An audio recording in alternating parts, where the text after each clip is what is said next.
New York Comic Con 2018 is over. Another great show. It's kind of hard not to have a good time at New York Comic Con, but my overall impression of this year was that it felt familiar. There wasn't really any oh wow moments. It was kind of like been there, done that, got the t-shirt. I also thought there was a lack of content. None of the main stage panels really piqued my interest except for two, but they were off-site. I like to stay at the Jacob Javits Center where the action is. That doesn't mean the panels weren't good. They just weren't anything that I wanted to see. If you saw any of the main stage panels, let me know what they were and how they were in the comments. I also noticed there were less vendors than last year. By no means was the show floor empty, but there were some spaces that normally a booth would be, and this kind of opened things up. I didn't think it was as crowded as previous shows. You're always going to find spots on the show floor where things are crowded and it just bottlenecks and you're just going to be standing there for a couple of minutes because nobody is moving. One of the things that did surprise me was Sunday was the busiest day. Usually it's Saturday, but Sunday being Kids Day, it was an absolute madhouse. There's been a big culture change with this con.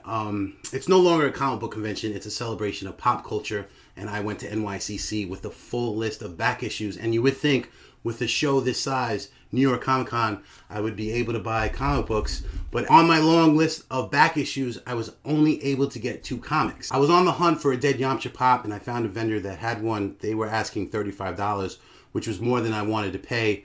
So I pulled out my phone and I fired up Amazon and I was able to find it for $20. This is something that I want to put in my tip video for 2019. If you see something on the show floor, maybe take a quick look online, take a look at eBay or Amazon and see if you can find it for a cheaper price. Also, don't want to pull the trigger when you first get there. If you see something that you like, be patient. Peruse the aisles because all sales at New York Comic Con are final. You can't return or exchange anything. You don't want to buy something and then go 2 aisles over and you're going to find it for a cheaper price. I don't know if it was by design that Repop had less vendors there or just the smaller vendors decided to skip the show this year. But I feel like some of these smaller vendors are kind of getting weaned out of the show because they're really not making any money. When you shop at New York Comic Con, if you use your credit card, they usually charge you tax. But if you pay in cash, it's just straight up.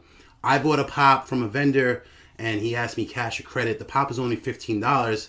I told him cash and he was like, with the tax, it's 16 even. And I was like, nope. I was like, look, man, if you're charging me New York City tax on something that costs $15, it doesn't cost 16 even. So basically what this guy was doing was just tacking on $1 to every pop he sold. It just goes to show you how much these smaller vendors are struggling if they're nickel and diming that way. Since New York Comic Con has gotten so big, a lot of casual fans go to the show. It is literally the center of New York City that weekend. What vendors do is they jack up their prices. I went to a booth and there was an Iron Man statue that I bought from my local comic book store. I paid $150 for it and they were selling for $500. That is an insane markup. So if it's like your first time at New York Comic Con and you see something that you like, again, just jump on Amazon real quick, look at eBay, see what it's selling for, because these people are almost straight up robbing you. What I think Repop should do is limit the amount of vendors that are on the show floor. It'll open things up so that way it's not as crowded because it can get crazy. A lot of these vendors are just clones of each other. They're all selling the same things. You go into their booth and they have a whole wall of pops and some random merchandise. I found myself most of the things that I bought were from vendors that I bought from previous years. Places like Royal Collectibles, Razor's Edge, Best Comics, Image Anime. Those type of vendors have a variety of merchandise, and that's why I go to New York Comic Con to get things that I can't get anyplace else. Except the internet. You can get anything on the internet. I can go on the dark web right now and buy a person. But with that said, I still bought a lot of great stuff. I want to show you some of my favorite things that I bought this year. My first stop was UCC Distributing, where they were selling the Spider-Ham plush. They only made 5,000 of these for the show, and they said on their Instagram and on New York Comic Con's website that they would have their San Diego Comic Con exclusive, which was the Dark Kermit plush. We all know Dark Kermit from all the internet memes. So when I asked for the Dark Kermit, the guy was like, yeah, we don't have it. We were supposed to, but something happened. And I was like, all right, man, do we need to make like a side deal? Do you have him in the back? What's going on? And he didn't have an answer for me. It was just a very odd exchange. So then I ran over to the Kotobukiya booth and I was a little disappointed because they only had 2 exclusives this year. They had a Bishiju statue of Chung-Li.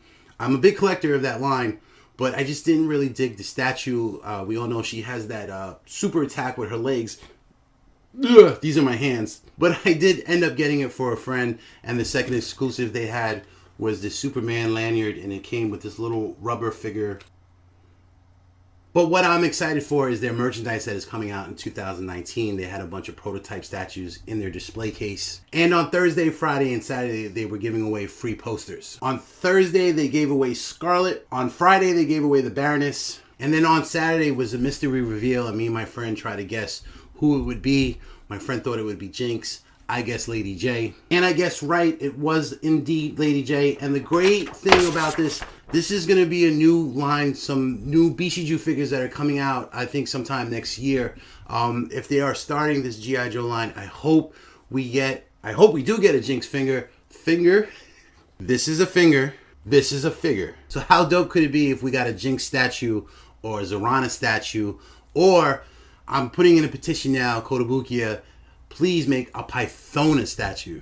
Great news that we're getting G.I. Joe in the Bishiju line, because they have Marvel, they have DC, they have Street Fighter, they also have some Star Wars figures, they also have a horror line, and I didn't really pick those up, but they made an Ash from Evil Dead 2. This was an early con release. These won't be available online or in stores until October of next year. So if you did make it to New York Comic Con, you were able to pick this up early. I'm definitely going to do an unboxing video. They also have a couple of statues that are coming out in their horror line.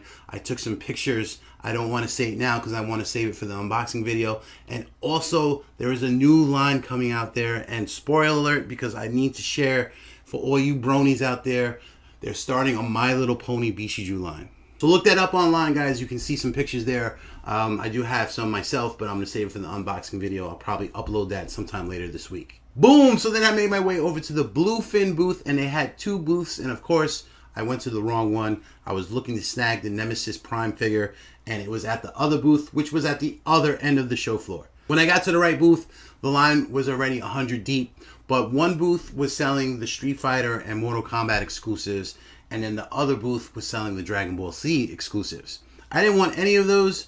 All I wanted was the Nemesis Prime figure, and I was a little deflated because the line was so long, but a staff member was like, look, if you just want to go inside and shop, he was like, this line is just for the exclusives. And then he leaned in and he was like, but whatever you buy when you get to the cashier, you can get the exclusives. So this is what I like to call a New York Comic Con surprise, something that happens unexpected. I thought it was a figure, but in fact, it's a model kit. I've been saying for years that Bandai needs to get the license for Transformers to make model kits because their Gundams are amazing. I know what your first question is, do they transform? No, they don't, but it has good articulation with over 40 movable joints. Any pose can be set easily. It says it right on the box. And as an added extra surprise, they did have an Optimus Prime figure. It's the same mold and press as the Nemesis Prime. Obviously, it has the original G1 color scheme, but they are also coming out with a G1 Starscream. Any G1 character that comes out in this line, I'm definitely copping it. They're not from Bandai. They're made by Flame Toys, and you can pre-order them now at BigBadToyStore.com.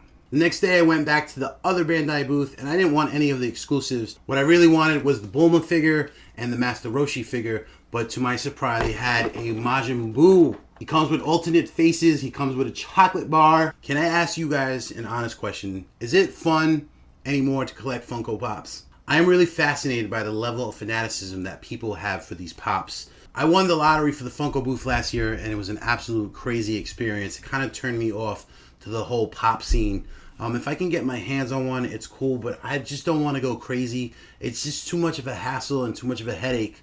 But my friend ended up winning the over 9,000 Pop, and he's not into it. He's not into collecting Pops at all, so he was like, you can have it. I thought it would be something that we can just kind of switch badges, because normally they would just scan your badge if you won the lottery and you can just go right online. But when we got there, he had to show his ID and then give his email address because they had a hard copy of all the winners, and I couldn't go online with him. What is next? Scanning, DNA, analysis, blood type, confirmed, retinal scan, verified. You may enter the booth. While he waited online, two people almost got into a fight, and here's the thing. If you won the lottery for the over 9,000 booth, you were guaranteed to get the Pop. It's not like the Funko booth where you get a 5 o'clock time slot and by the time you get there, all the good stuff is gone. It got so crowded in that area. First of all, it was in a terrible spot. It was in the back end of the show, and security came and had to clear everybody out, or they threatened to shut down the booth. But my boy was completely overwhelmed. He was like, what did you get me into? These people are part of a cult. But he was able to get me the Majin Vegeta pop, and he got me the signed one from Christopher Sabat. My brother-in-law is a huge collector, and he has some connections, and he was able to score me the Great Vegeta 8 pop. What's it called? Uzaru? Uzaru? I don't know why I can't talk today. Guys, if you didn't make it to New York Comic Con this year, you definitely want to check out my next 2 videos. I took close to 1,000 pictures. I was there all 4 days, and I'm going to make a photo montage video of all the awesome things that they had on display on the show floor. And the second video is going to be all the pictures that I took of the cosplayers. Every year, everyone steps up their game. I think the costumes get better than the year before. Also, like I said before, check out my unboxing video of the Ash Evil Dead 2 figure from Bishiju and a sneak peek of some of their merchandise that is coming out in 2019. I'll have that set up and uploaded by the end of the week.